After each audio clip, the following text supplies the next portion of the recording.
Ladies and gentlemen, welcome to the Orange County Business Journal's 20th Annual Excellence in Entrepreneurship Awards Program. The Business Journal's Excellence in Entrepreneurship Awards consistently identifies local noteworthy executives and their companies well before they explode onto the national scene. Massimo's Joe Chiani was recognized in 2006, a year before his healthcare monitoring company went public. Its shares have increased more than 20-fold since then, to a market cap topping $12 billion. R.T. Olson's Bob Olson was a winner in 2007.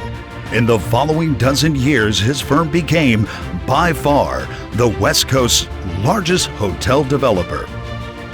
Chiani is the Business Journal's reigning Business Person of the Year, in large part for Massimo's work during the pandemic.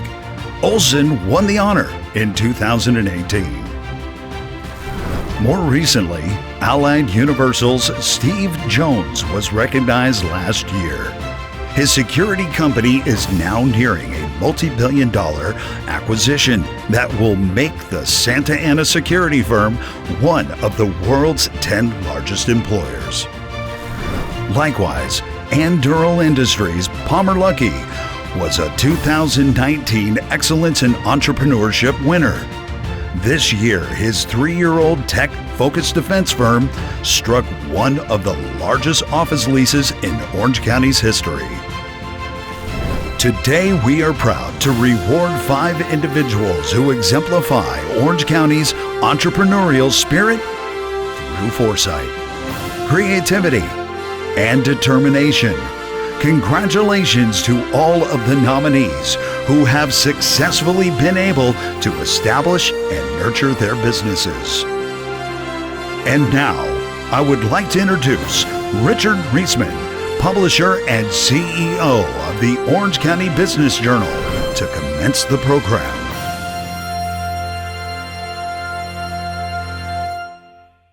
Good afternoon. I'm Richard Reisman, and I welcome you to the 20th Annual Excellence in Entrepreneurship Awards. I'm very proud that our community mints new entrepreneurs at a fast enough clip that even after 20 years, the quality never dips. You'll see that as you hear from this year's winners later in the program. Some of our winners have very substantial companies already in very short time, and they're sure to be industry leaders that will become household names in the future. Please permit me to thank the sponsors that make this event possible. All demonstrate their commitment to our homegrown entrepreneurial community through their support.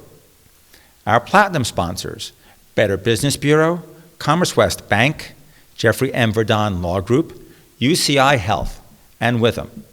And our silver sponsor, 5 Point. Now I would like to recognize our associate publisher, Laura Garrett, and our editor, Mark Mueller. Today's virtual event is the work of Laura and the advertising department. And a special thank you to our event team for putting on this exceptional virtual event for us today. The Excellence in Entrepreneurship Special Report, our weekly magazine, and daily news email updates are the work of Mark and our editorial department. The Business Journal will be profiling today's award recipients in our May 17th issue. And please permit me to recognize and congratulate this year's nominees on their successes.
And now it's time to commence the awards program. Our first award winner will be introduced by Ivo Tijan, Chairman, President, and CEO, Commerce West Bank. Hello, everyone. My name is Ivo Tijan, and I am the Chairman and CEO of Commerce West Bank. We understand the unprecedented challenges that businesses went through last year with COVID-19. Our organization wanted to show our support by sponsoring the Orange County Business Journal's 2021 Excellence in Entrepreneurship Awards. We thought it was important to recognize the tenacity and perseverance of the talented entrepreneurs in our community. Commerce West Bank has a unique business model.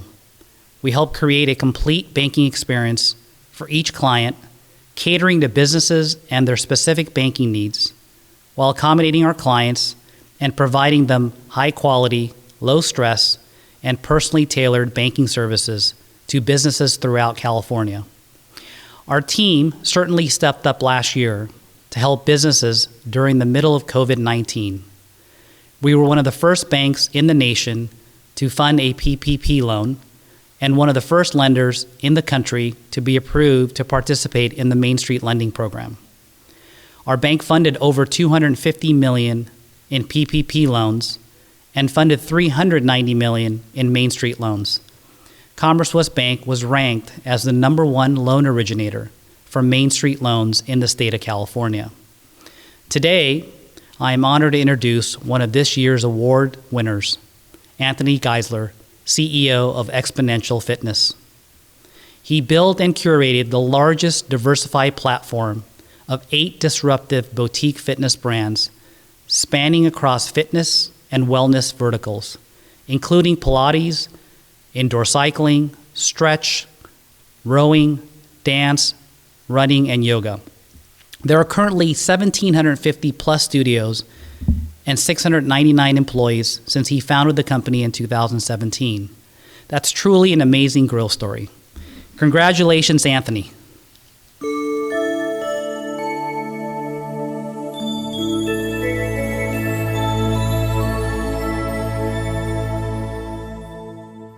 Anthony, congratulations on being the 2021 recipient for this year. So great success story. Thank you. I appreciate it. So I thought before I start talking about your business, why don't you give us a little background on the founding of the company, what your drive is, what your passion towards this industry? Club Pilates was the start of Xponential. Prior to that, I owned a couple of brands, LA Boxing, UFC Gym. So I'd been in the industry for about 20 years. And in 2015, I came across a brand called Club Pilates in San Diego. I had about a half a dozen locations, and they were beginning to franchise and needed some help. I had no intention of buying it. I had all intention of, relaxing at home. But ended up meeting Allison Beardsley, who owned that, and had a conversation with her, and she wanted to exit the business, and so ended up buying that business in 2015. And it ended up exploding, and so Pilates really was taking off at that point. We had a great background on how to scale these types of companies, and so with that, we ended up selling almost 1,000 franchises and opening 600 plus locations. And so, we had a lot of franchisees that, wanted to expand their business, and we had a good problem to have, which is we had nothing left to sell them. We couldn't open anymore. Everybody had a protective radius. So that lent the business to have to go to other modalities. So we ended up going into, cycling and bar and yoga and rowing and, all sorts of other modalities so that our current franchisees could grow. And we also could facilitate all the inbound lead flow we had from other people that were, interested in getting to business with us. So it really created an organic growth situation for us. It was not my intent when I started Club Pilates to end up with 8, now 9 modalities and the business at the size and scale that it is. So now that you talked about 8 going to 9, describe each of the current businesses or the brands that you have, but also what is number 9 the new trend? Is that what you're looking at? Yeah, so it's interesting. We always had this number 9, that was in the boxing modality, right? That was kind of the missing piece from our portfolio. And so Naming the 8 is always tough because it's like naming 8 children. You always forget what the last one is. But originally started with Pilates, a brand called Club Pilates. And so it's our Pilates modality. Then from there, we ended up buying Cycle Bar and scaling that, which is a indoor cycling concept. Row House, which is indoor rowing, Stretch Lab, which is a stretching gym facility. And then we got into AKT, which is a cardio-based dance product. Pure Bar, which is a bar class. From that, yoga, running with Stride, yoga with Yoga 6. So we ended up at 8 modalities, all completely different from each other. And boxing was still missing, and it was interesting because I created that boxing franchise modality with LA Boxing almost 20 years ago. So everybody expected I was going to go into boxing first, but quite honestly, I was just burnt on it. I'd been around it for so long, I'd done it, so much that I just really wasn't into it. And I found myself starting to watch boxing again, getting excited about boxing again. COVID hit, this last March. And so I ended up, started to look at that modality and ended up acquiring last week our 9th brand, Rumble Boxing, out of New York. And so they're in all the major DMAs, San Francisco, LA, Manhattan, Chicago, Philadelphia, DC. It's a, celebrity invested backed business. So, the partners there like Sylvester Stallone, Justin Bieber, Rihanna, Jason Derulo. Our members are David Beckham and, all these other people. So pretty awesome brand, awesome, social media following that's there. So couldn't think of a better brand to buy in the boxing business. And so we just got that. We already have, immense demand for that. So I think that'll be our hottest seller, this year coming up. So rapid growth, it seems like that's a theme here, right? Yeah. So you've got all these locations, all these new employees coming on board. How do you manage quality control to keep that consistent brand, that consistent service? Yeah, so, even pre-COVID, we were using the digital world to be able to do that, whether it was FaceTime or Zoom, Skype, all the different mediums that, everybody really knows today in a post-COVID world. We were using those, but we basically think of it as a college or certification for each of our modalities. And so, in Pilates, for instance, it'll take you 6 months to get through our Pilates certification before you end up on the floor teaching, one of our locations. And then we have master certified trainers all across the country, and kind of think of those people as your black belts in Pilates or yoga or cycling or whatever it might be. And so we have those people constantly checking. We have master summits that happen quarterly and annually where everybody comes to one location. So we really focus on that quality control and that innovation to make sure that we're staying ahead of the curve and that people are getting a consistent workout all across the country. The big question I think is after COVID, right? So we're looking in the rearview mirror. We're trying to figure out for all of us as business leaders, what does the business look like? For you, what do you see as permanent changes and what do you see as things going back to normal? Yeah, well, as everyone knows, bars, restaurants, fitness, movie theaters, we were a part of the kind of COVID wipeout, if you will. And happy to say, we're not psychic, but we do get to see into the future a bit. We closed almost 1,700 locations during COVID. Happy to say we got all of them reopened going forward. We actually grand opened 250 locations during COVID on top of what we reopened. So we feel very bullish about the industry and the business and where we're going. We get to see a bit into the future in places like Florida or Texas where they've lifted mask mandates and, have kind of started to push back to pre-COVID stuff. And we're seeing that, a lot of the members are coming back. And there's actually 2 new groups of members. One we kind of call homeless or orphan members, where their gym or fitness facility went out of business, and so they are now coming to us. And a new group of active people, we kind of call these people COVID revolution people, right? Because you have your New Year's resolution people and your COVID resolution people. These are people that figured out that their immune systems and their activity and their fitness levels are up to them. And they've said, hey, whenever that gym opens up down the street, I'm going and signing up there, and I'm going to kind of, take my life back. back. And so, the types of members that are coming in now, have a different, fitness background or level than what our members used to have. So, we kind of have two new groups of people coming in, plus our old members coming back. So we're very optimistic about, what the future looks like in a post-COVID world. That's great. Yes. Congratulations again on winning 2021. Thank you so much. Thank you for stopping by. Absolutely. Thank you, Eva. Up next is Joseph Cover, Senior Manager with him, to announce our next award winner. How do you describe a business advisor relationship so unique that it inspires innovation for your growth and success? You don't. You experience it. At Witham, we think client-centrically, with you as the sole focus of our attention. As a forward-thinking, technology-driven advisory tax and accounting firm, we deliver innovative solutions and deep industry expertise. Experience the Witham way. Innovative, adaptive, effective, trusted. Witham. Hi, I'm Joe Cover, partner of Witham. We are a national forward-thinking, technology-driven accounting and advisory firm. We service middle market, private, and public companies in all regions of the United States and have our flagship West Coast office in Irvine, California. In addition to providing tax, advisory, and normal audit services, we also have a terrific cybersecurity practice, CFO, and outsourced accounting group, and we have one of the largest SPAC and public offering practices all across the country. Call any one of our associates, and we can help you be in a position of strength. Today, we are proud to introduce the next winner of the Orange County Business Journal's Excellence in Entrepreneurship Awards. Scott Shreeve of Crossover Health has dynamically impacted the healthcare industry with his innovative thinking. We have the pleasure of meeting Scott to discuss his business and learn a little bit more about his accomplishments.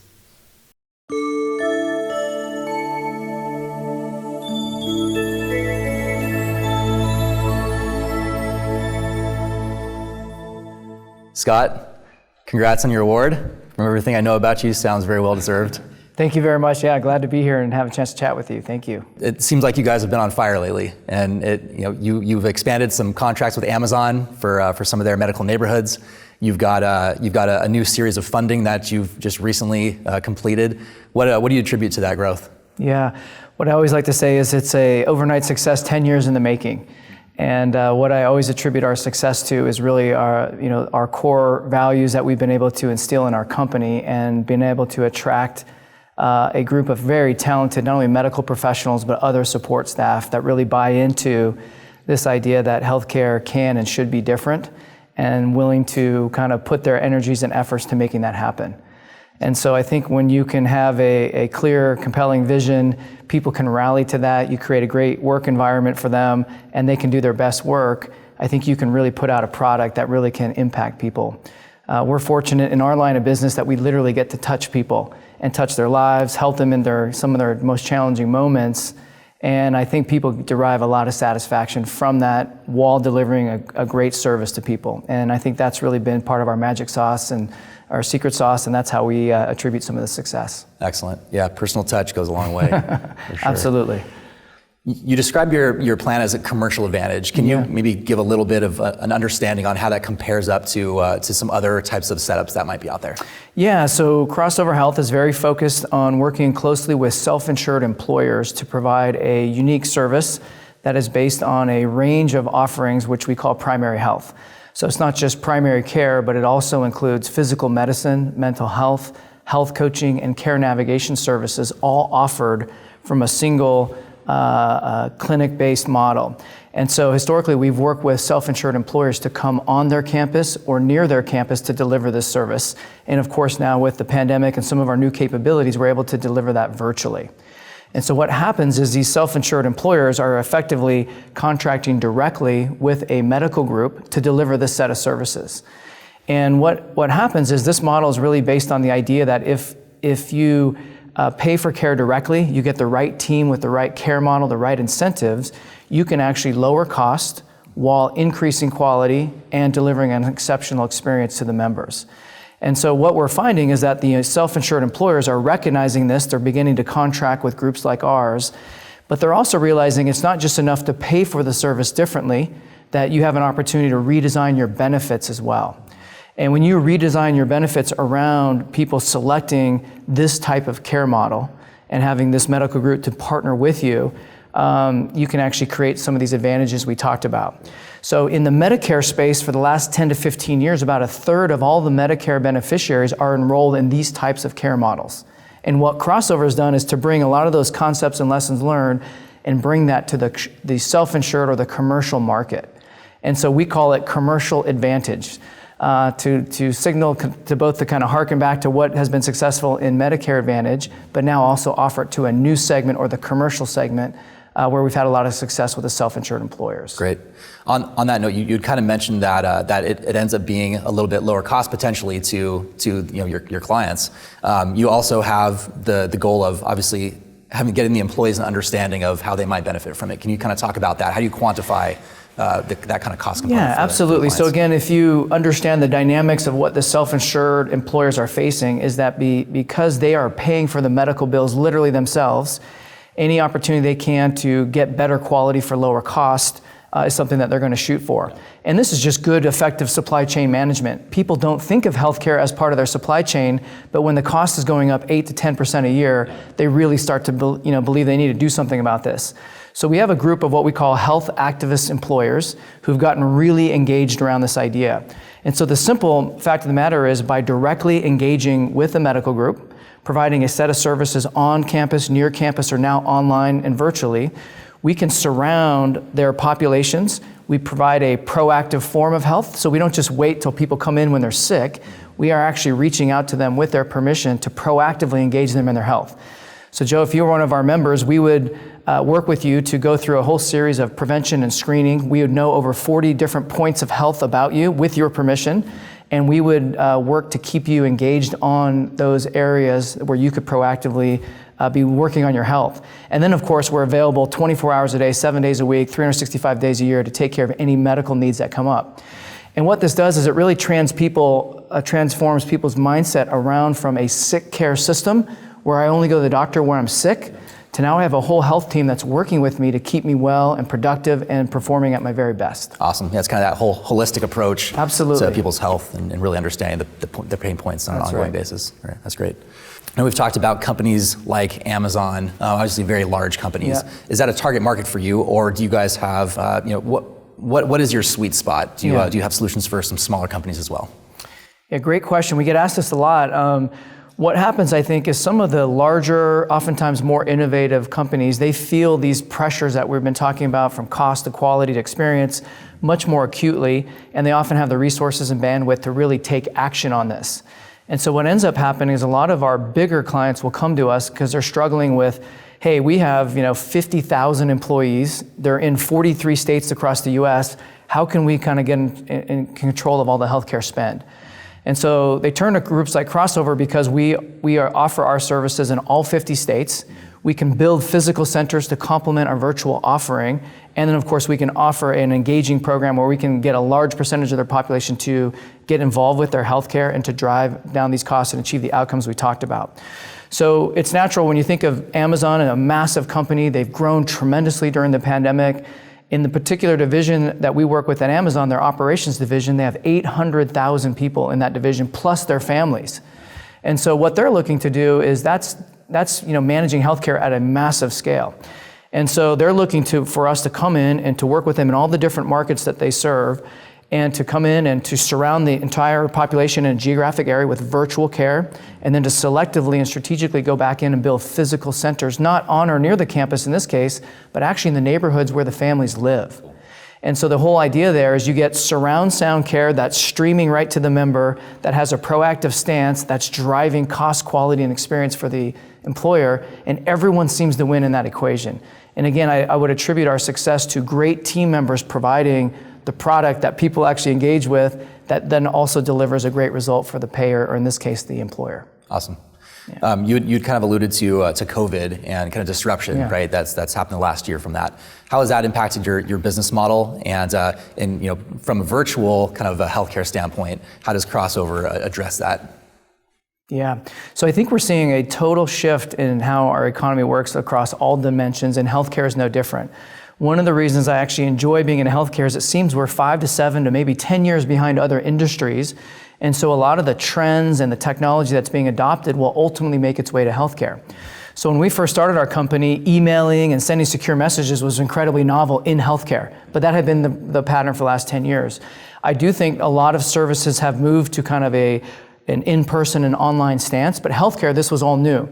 So when the pandemic hit in March, we were typically doing about 95% of all of our visits in person. By April, we were doing 95% of our visits online. And that switch was really important, but we had begun that journey 2 years before. So this wasn't like bolt-on technology that we had to scramble to come up with, but it was a natural evolution that now the members began to really adopt these new modes of engaging with their provider. Our team certainly learned how to do that. And so what's been fascinating is as the pandemic has kind of worked its way through, we're starting to see now we've reached a new equilibrium. We do about 40% of our visits in person, about 40% online, and then there's 20% of what I call new work. And this is all of our proactive outreach. So a lot of people are kind of realizing that in order to stay ahead of some of the health game, I really need to be proactive. I need to be mindful of what's my annual health strategy, who's helping me stay healthy and closing all these gaps in care. And so Crossover has really been there to step in to fill that gap. So what I would say is that virtual has accelerated us to an entirely new concept of what and how care can be delivered through these multiple channels. But it's also made people realize what they value most. And at the end of the day, it's not the technology that allows us to be virtual or remote, because at the core of everything we do is still the relationship. And so technology is an enabler of helping our care team expand their trusted relationships, which is really at the heart of healing. And that's what makes us very unique, because at the end of the day, as I mentioned before, we touch patients' lives. Yeah. Excellent. Where do you guys see yourselves in 3 to 4 years? Yeah. Well, first of all, we can't wait to continue to expand in South Orange County and San Clemente. We love being down there. It's close to some of the best surf breaks on the West Coast. And we'd love to build a great business in Orange County, and particularly in South Orange County. So we appreciate this forum to talk about that. We think it's a great place to recruit from and to build from. And so we hope to continue to expand throughout the country. We hope to have more and more people have their care delivered in this way with a care team that's dedicated to them, that's driving towards these outcomes. And we hope to be providing this type of model for more than 1 million members in the next 3 years. Awesome. That's great. Well, Scott, congrats again on your award.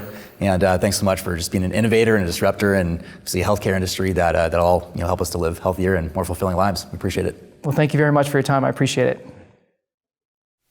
Moving along with the program, next to present is Jeffrey M. Verdon, Managing Partner, Jeffrey M. Verdon Law Group.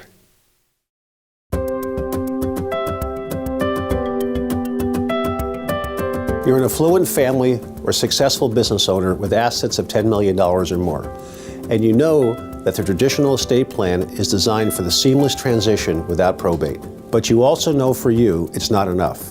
You need comprehensive estate planning. For more than 3 decades, we at Jeffrey M. Verdon Law Group have designed estate plans specifically for your asset class. While maintaining the high standards of care provided by top estate planning attorneys, we're the experts at adding layers of protection and advanced estate planning structures. These structures are unique, newer than many commonly in use, and creative, designed not only to save taxes, but give you the maximum access to your income. Knowledge and wisdom are essential in formulating a comprehensive estate plan that will provide security in case of an actual or threatened lawsuit. For more than 30 years, our clients have been well armed with superior firewall protection in their estate planning.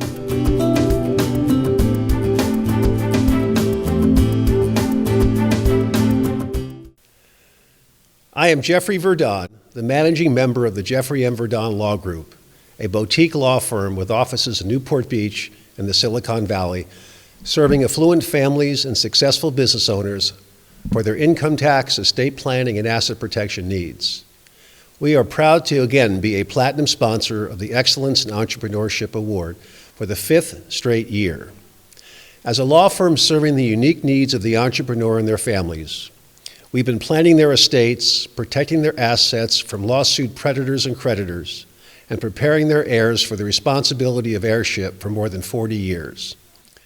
Now I would like to present one of the awards for excellence in entrepreneurship on behalf of the Orange County Business Journal and its wonderful staff to a most deserving winner, Mr. Emile Haddad, founder, chairman, and CEO of one of California's largest real estate developers, Five Point.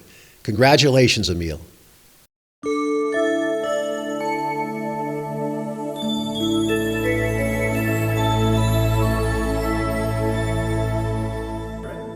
Congratulations, Emile, for this distinguished honor. You certainly deserve it. Thank you very much. So you start 5 Point. 5 Point is, in my research, one of the largest owners and developers of mixed-use communities in coastal California. Yes. More lots entitled for real estate development than any other coastal developer. Yeah, well, that was the strategy of the company, was to create a dominant player in the three markets, San Francisco, LA, and obviously Orange County. You have a dominant player mainly in the Irvine company, but we wanted to come and take a position over here and really start thinking about building what we believed is a city of the future. And it had nothing to do with technology. Every time somebody talks about city of the future, they think about smart cities and things like that. What's your city of the future? What vision did you have for that? I think the city of the future is a city that creates a sustainable society. And I am always a student of history because it probably informs us more about the future. And the bottom line is, if you look back at the last 100 years since the disruption of the Industrial Revolution, a lot of the issues that we have to deal with today, whether environmental or social, were a product of how we decided to live and work and all that. I mean, the best example I give is we hard zoned everything. So we had people live one place, work another place, shop another place, and rely on the automobile.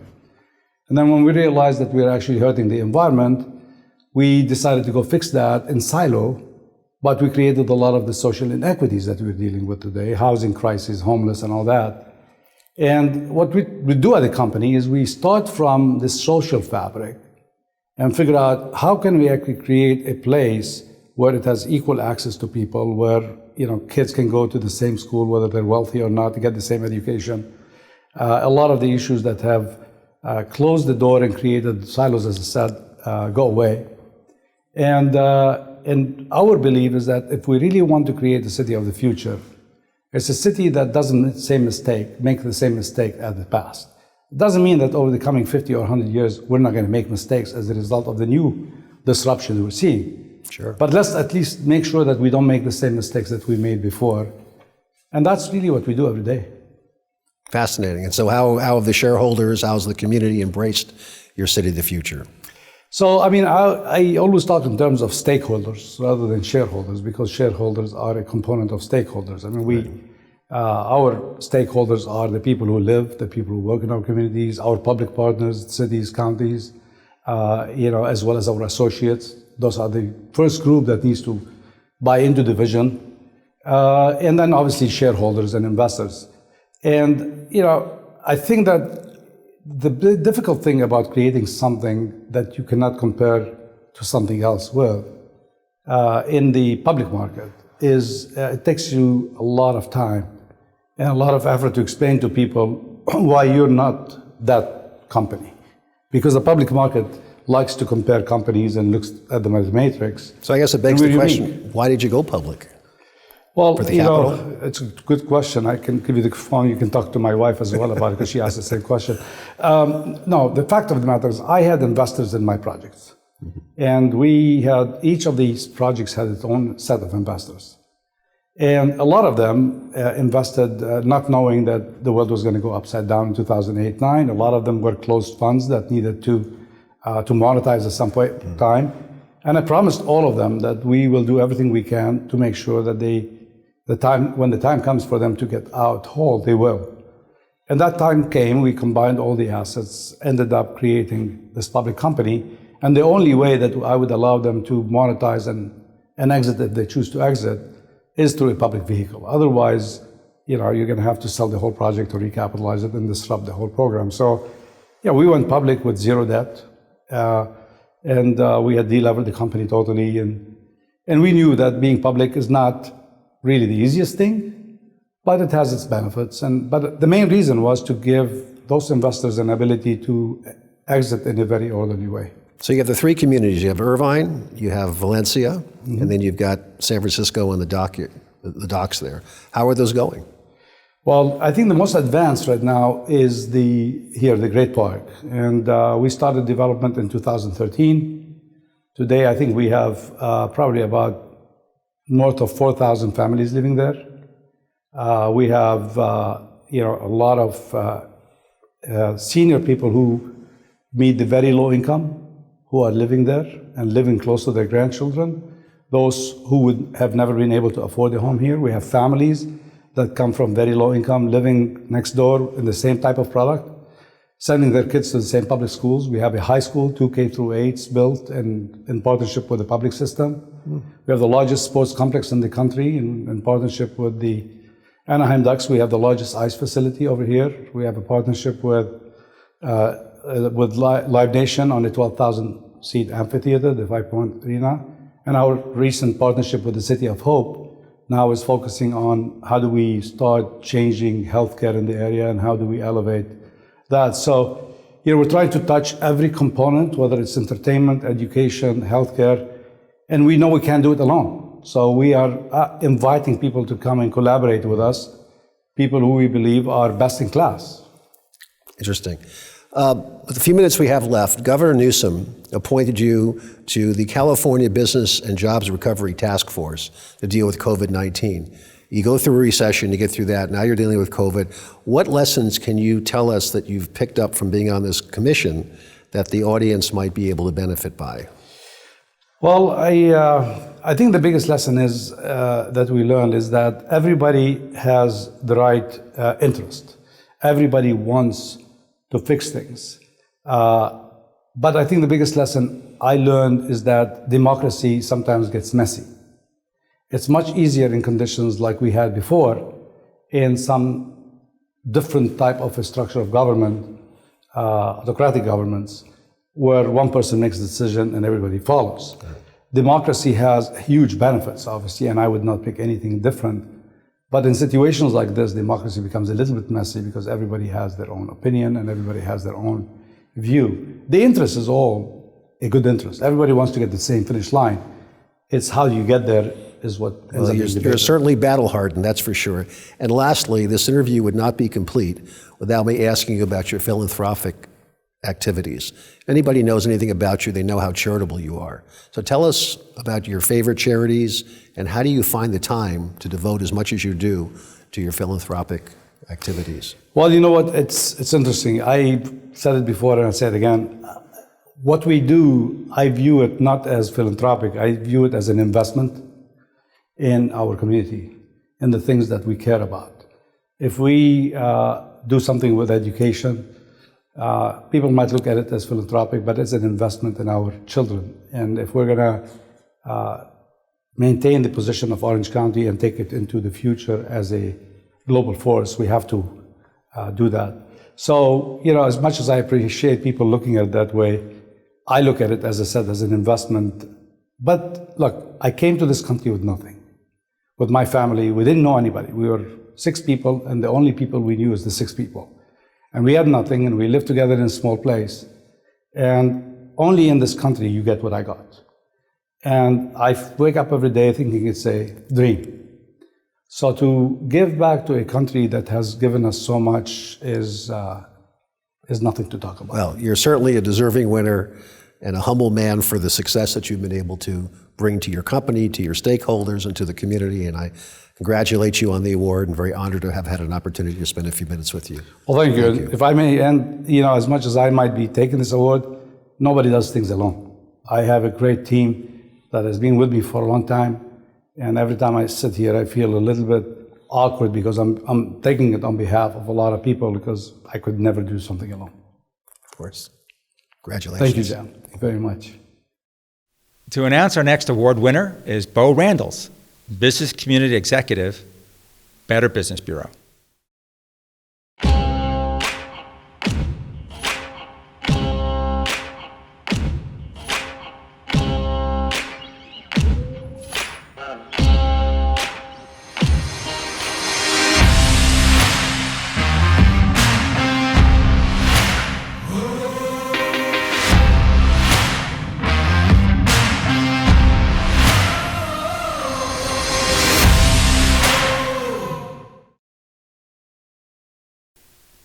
Good afternoon. My name is Beau Randles, Business Community Executive for the Better Business Bureau serving the Pacific Southwest. As one of the most innovative BBBs in the nation, our mission is to advance the marketplace by upholding ethical business standards, providing the tools businesses need to thrive and education on how to build stronger, more trustworthy relationships with customers. With a campus in Newport Beach, we take pride in uplifting Orange County businesses, and we are delighted to support the Orange County Business Journal as they recognize entrepreneurs who truly shine above their peers. Now, as the celebration continues, I'm pleased to announce our next winner for the Excellence in Entrepreneurship Award to an outstanding leader in his industry, Deepak Garg of Smart Energy Water, who is headquartered in Irvine. Through his innovative technology, Smart Energy Water is paving the way to engage, empower, and educate the community to save water and energy through their digital platforms. Congratulations, Deepak, on this award.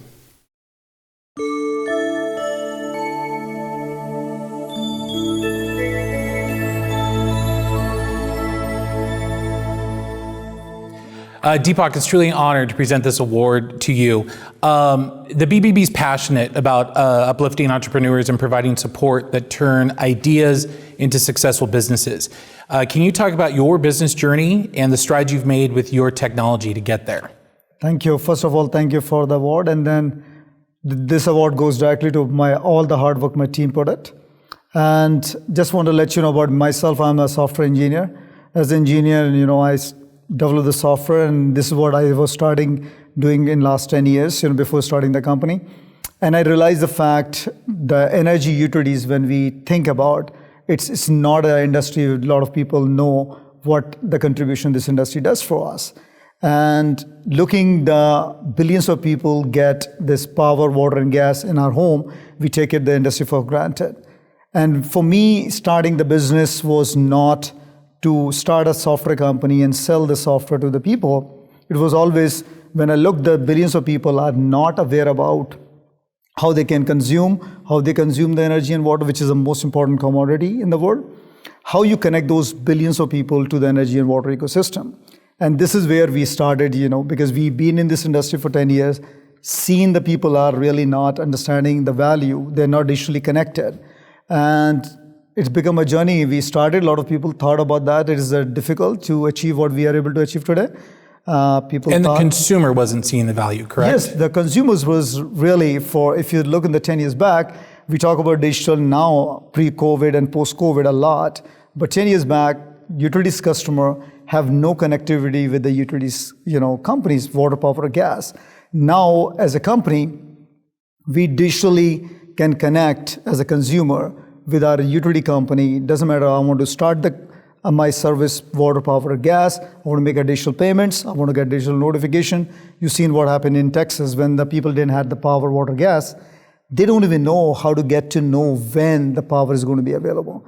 If you look yourself, today, how many mediums you have available so that you can look how you can change your behavior to be saving more. Because this is the only industry in the world will not ask you to buy more from me.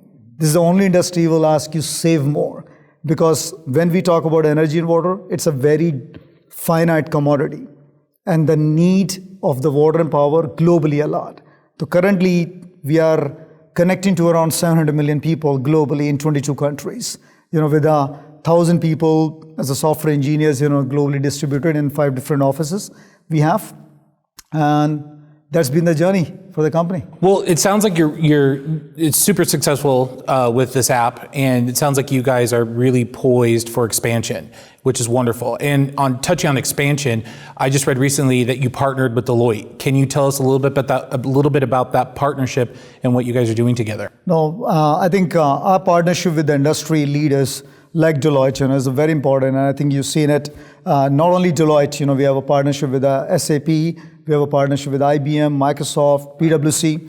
All these tech companies go globally to the world and tell all the energy utilities companies they need to get the platform like us. And I know that consumers see the app, but we are the platform company. We provide definitely the channel like mobile app and the web portal, chatbots and everything, so that we don't constrain the people to not to connect through any media and any medium to the energy utilities company. Well, definitely congratulations on that partnership, and then also the other partnerships that you have going. From a BBB standpoint, now it's more important than ever to maintain trust in the marketplace, especially when introducing new technologies. What are those key practices that built trust between you and your customers? And also, I know we talked a little bit about who the customer base is, but can you elaborate on who your actual customer is as well? So trust and who's your customer? No, really, actually. And the trust, I will just go for the trust. Our customers are actually, we work with the energy and utility company directly. So our platform get acquired by power company like SDG&E, Southern California Gas and Electric, SoCal Gas, and all these big power water company. And they offer our platform to their customer, like you, me, and all of us who use water, power, and gas at home. When you talk about the trust as a software company, as a technology company, any product company in the world, the trust is directly proportional to how much intelligent and how much focused you are about what you build, what you do. You trust a doctor because he can make you fit. He know what you're going through. You love an engineer because he can, doesn't matter he's building a product, doesn't matter he's building a home for you, because this is very, very secure.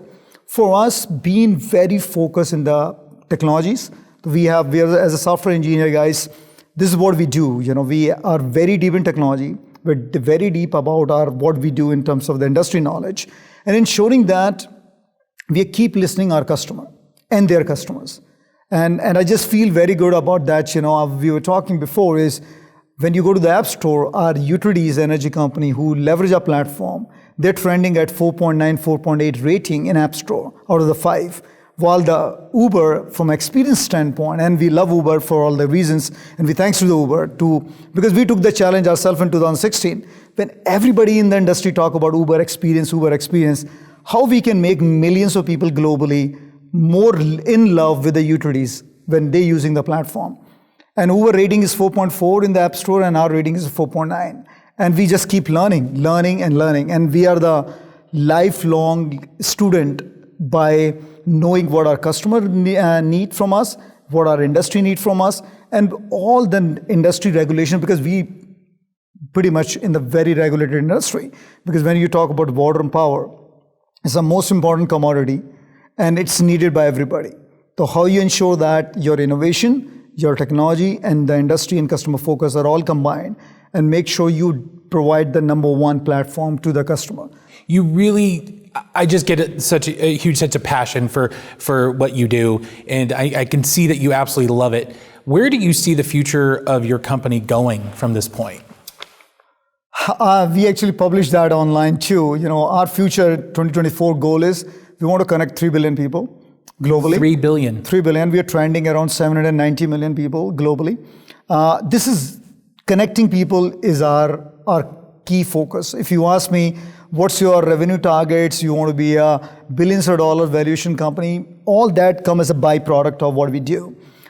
For us, more focus is 3 billion people to be touching by 2024. So that everybody who go and do the transaction on our platform, able to save every drop of water, every electron they actually not able to save, so that we can provide worldwide this water, power, and gas, and have a great sustainable, reliable future and a very clean environment. Because in reality, if you see, we are going to be living in the world when these commodities are not going to be available. There are 2.8 billion people in the world doesn't have the clean water. There are 3.2 billion people don't have the constant power available.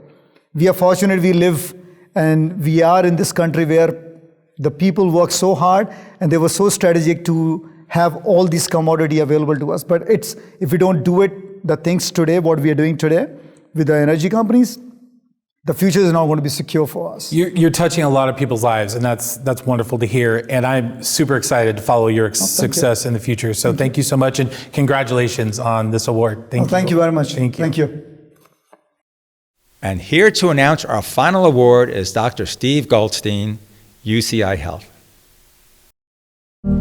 Imagine having esophageal cancer removed one day and being back home cancer-free without a single incision the next. My life was saved because a team of experts at the UCI Health Digestive Health Institute did what others said was impossible. They performed a breakthrough non-invasive procedure that few hospitals in the nation have the ability to do. I'm here today because they stop at nothing to prevent, treat, and cure. In fact, we're all here thanks to UCI Health.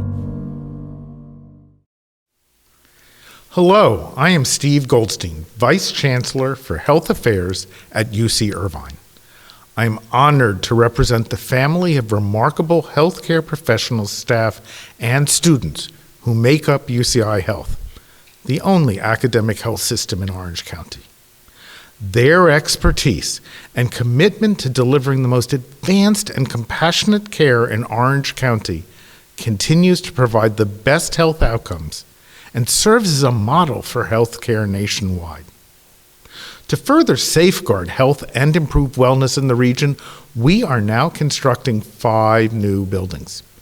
The $1.2 billion 9-acre medical complex on Jamboree in Irvine will include a 144-bed hospital, an ambulatory surgery center, and home to the only NCI-designated comprehensive cancer center in Orange County. In addition, the Center for Advanced Care is an outpatient building for children's health, medical and surgical specialty services, and a 24-hour emergency and urgent care site. A separate investment of $185 million will allow us to construct buildings for the School of Nursing, the Susan and Henry Samueli College of Health Sciences, and the Susan Samueli Integrative Health Institute. Just like the individuals awarded the Orange County Business Journal's Excellence in Entrepreneurship recognition this year, our UCI Health team is dedicated, innovative, and cutting edge. And that leads me to our award winner, Michael Bindebauer, CEO of TAE Technologies, a private fusion energy company. Dr. Bindebauer is a triple UCI graduate, having earned multiple degrees from our institution, including a PhD in plasma physics. He is deserving of this honor for his dedication to developing sustainable, clean energy-based solutions to the complex problems of our era. With more than 900 issued patents and nearing $1 billion in private capital, TAE's revolutionary approach to fusion has led to adjacent innovations in power management and medical therapies as they develop solutions to planetary stewardship. Even though Dr. Bindebauer is traveling internationally, he was so pleased to receive this honor that he has agreed to conduct this interview via Zoom technology. It is my pleasure to congratulate and introduce Dr. Michael Bindebauer.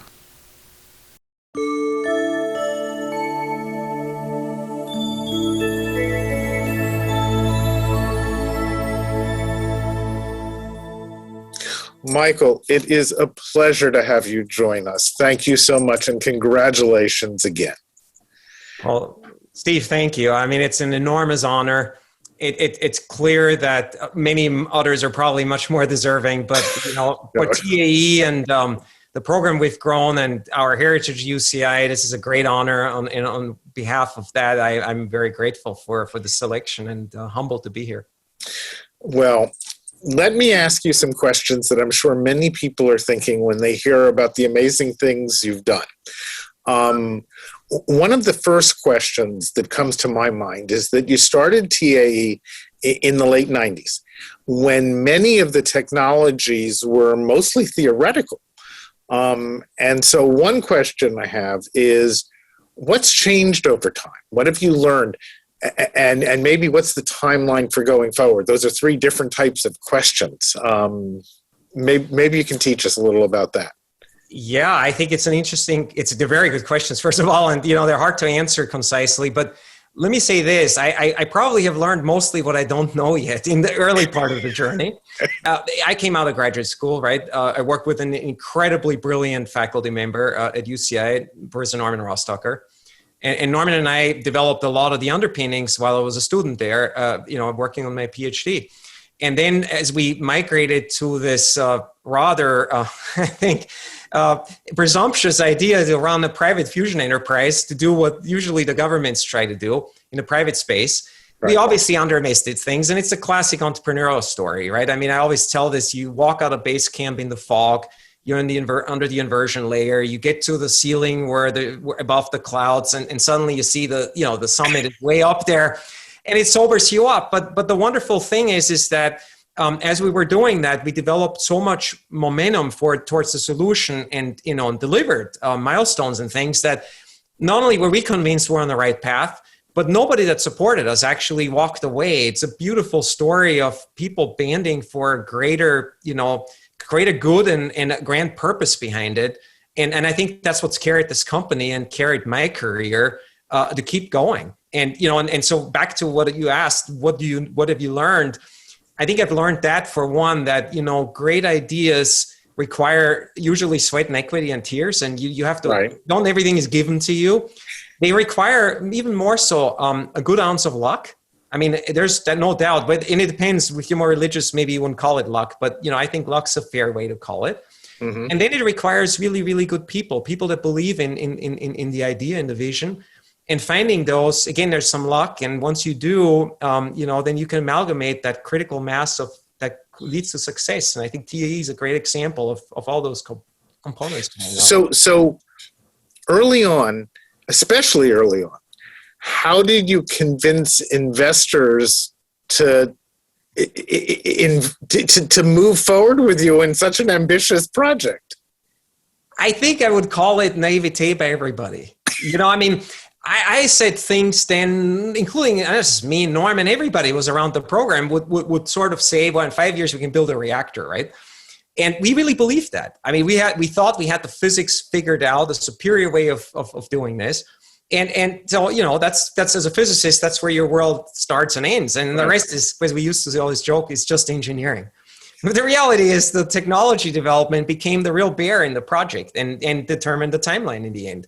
And we underestimated that. And equally, the investors that looked at this, they maybe got taken by, I don't know, was our charm or our convincing way of saying what we were believing in deeply. They believed it. And everybody learned together that it was a bit harder and took a little longer, and perhaps quite a bit longer. But that was what I said earlier. We didn't lose anybody on that journey. And that's really significant. And then today, of course, we understand deeply what's necessary. We spend 20 years perfecting technologies that are circumferential, but that you absolutely need, and so on. So in addition to solving the world's energy problems, you have the Moonshot affiliate that aims to confront cancer. Can you talk a little bit about TAE Life Sciences? Yeah, that was an idea that came through a vector of friendships and associations in the medical field. And it was really a paper that was talking about the potential, and it was given by people in neurosurgery to me that were talking about the, sort of worst part of their life, which is getting a GBM patient come in and all they can say, look, hopefully you have sufficient time to put your life in order. And that replicating over and over. And there isn't a lot they felt in many of these cases they could do. And so, they said, I have no idea what you're doing, Michael, but there's a paper here on an idea on a targeted radiation oncology treatment that required a compact neutron source. And the thought was, maybe there's something you can develop, a tool that fits the hospital scale that we could maybe utilize to make a difference with this, right? And then this technique had, at least I think at that point, about 2,000 people that were treated successfully, or at least anecdotally treated with some success. Mm-hmm. Albeit not in the clinical trial regulated setting with double blind and all this stuff. It was much more sort of bootstrapped, but it showed the promise inherent. And I took this and I said, geez, I know exactly what's necessary. We can take a fusion fuel injector. So he's like the fuel injects in the car. We use these massively large things to inject high power beams, megawatts of power into this fusion environment.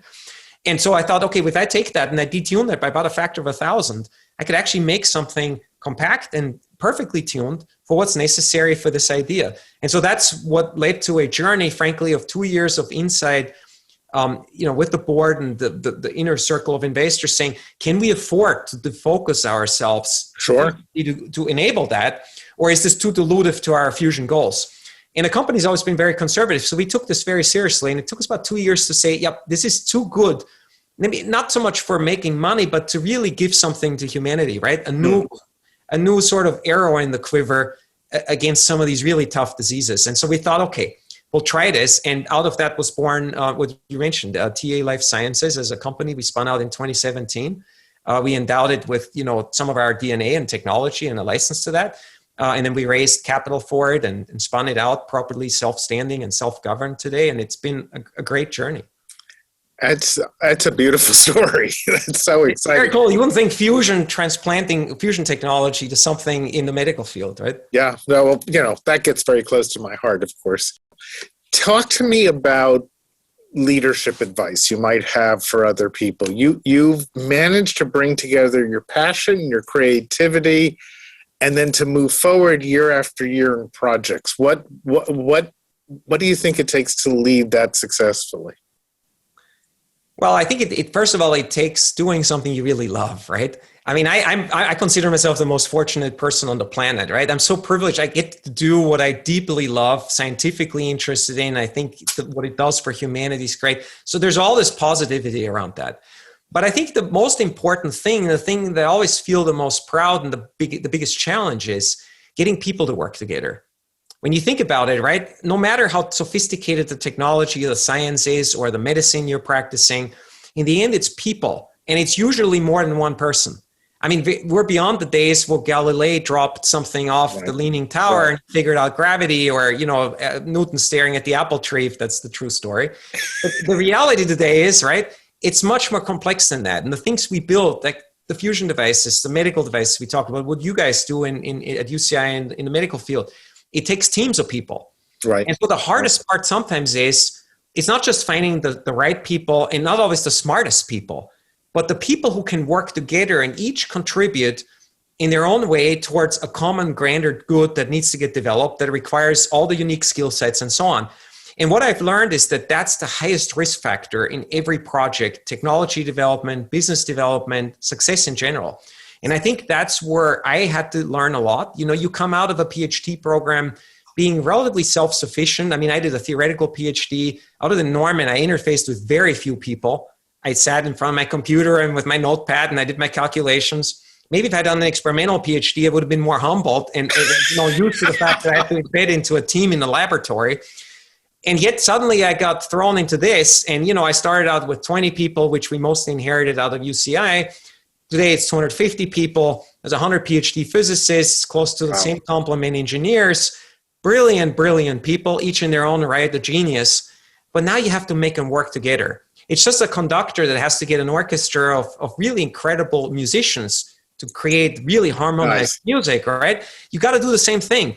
And I hope if I can leave that with anybody, I think that's a lesson well learned. It's a hard one to come by and to practice. Well, that's a challenge, but it's important. That's incredible. So I think we have time for one more question. So I'm gonna ask you this.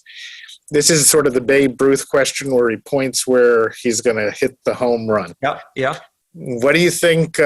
When are you gonna hit the home run? When are you gonna be able to make that step you're looking for in fusion? Yeah, the next machine will be that. The next machine, we have it aptly named Copernicus. I think it's as much as Copernicus really revolutionized the paradigm of how we fit as humans in the Earth, in the universe, right? It's similar, transformative, I believe. And we think we're blueprinting this machine right now. I'm on the tail end of raising capital for it. We just recently announced some incremental success towards that capital raise. So I'm very confident we're going to have that together very soon. We're going to start construction. I think it'll be about a 2 to 3 year project to deliver that. It's about 2 years of construction, about a year and a half of operations. And at that point, we should be at the point where we have 100 plus million degree fusion plasma operating for a sustained period with the ability to showcase that now it can produce net energy. And while that's not a power plant, there are no electrons yet to the grid. That's what I call the crack the nut moment. That's the inflection point that everybody in fusion has been, excited by and chasing for 50 plus years. And I think we're on the cusp of doing that. And this next project will do that. So that's again, just so I'm clear, that's you get out the same amount of energy you put in, or you get out more energy? Yeah, obviously same would be fantastic, be break even, right? But I think the goal is to do better. You get, whether that's a tiny amount more, but it's in excess of what you put in. That's the goal. Right. It's a high bar, but I think we can deliver it, and we're up to it. We got the team and the talent. Well, again, congratulations. I think the path and the story is amazing, and using it for the planet, but also then taking what you've learned with your teams to help health is just shows the remarkable span of the influence and impact. So you've deserved this honor, and it's an honor to bestow it upon you. Thank you, Michael. Well, thank you, Steve, and thanks to everybody at the Business Journal for providing that opportunity. And we're love to be part of the Orange County ecosystem, and thank you very, very much. Yet again, it doesn't matter if it's live or virtual. You can be assured we'll have a great group of winners. And of note is just how diverse the group of companies were, pretty much like every year. We're an economy that has such a broad group of industries. This year we had a nuclear fusion energy company. We had health clubs, digital apps, the largest coastal real estate developer, and an up-and-coming healthcare deliverer in the world of self-employed companies. As always, while today's winners are incredible, there are so many other extraordinary nominees that we can be assured of great winners again next year. I mean, think about it. After 20 years, we still have winners of this quality. Finally, let me thank all of the people at the Orange County Business Journal who made this event so enjoyable. And we're so pleased that you could join us this afternoon, and we hope to see you again next year live. And congratulations again to all of our nominees and award winners.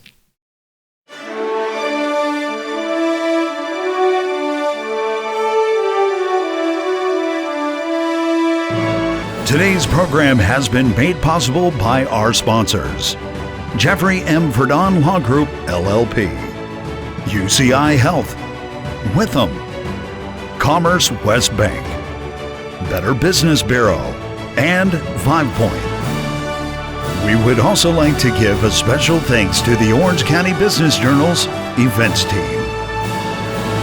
Thank you all for watching.